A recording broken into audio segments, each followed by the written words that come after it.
On SNG Daily, here's a look at stories that are making global headlines. A week after the deadly attack on its embassy compound in Syria that killed 7 advisors, including a senior commander, Iran's foreign minister is visiting Damascus. He said the attack on Iran's embassy building in Damascus is a new step in Israel's warmongering and its attempt to expand war regionally. Now, Iran has vowed to avenge the attack in Syria. Israel, that is suspected to have targeted the embassy compound, has said it is ready for any Iran scenario. The Federal Aviation Administration has opened an investigation after this Southwest Airlines flight was forced to make an emergency landing in Denver after the engine Cowling came off during takeoff. Flight 3695, a Boeing 737-800 aircraft, was headed for Houston Hobby with 135 passengers and 6 crew members on board. It climbed to 10,000 feet before it was forced to make an emergency landing in Denver. Fortunately, nobody on board was injured.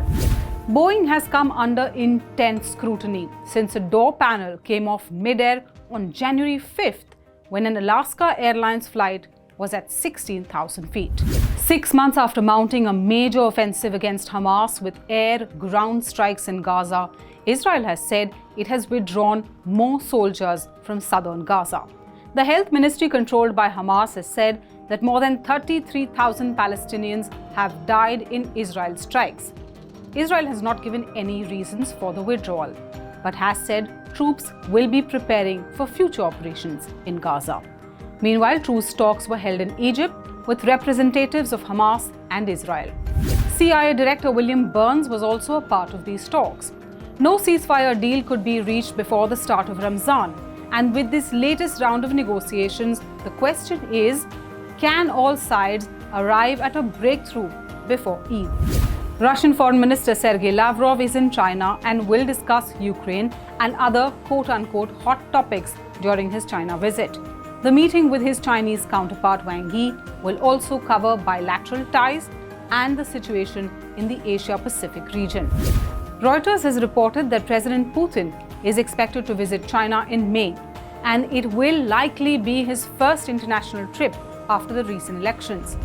Putin visited China in 2022, just days before he invaded Ukraine, when Beijing and Moscow declared a no-limits partnership.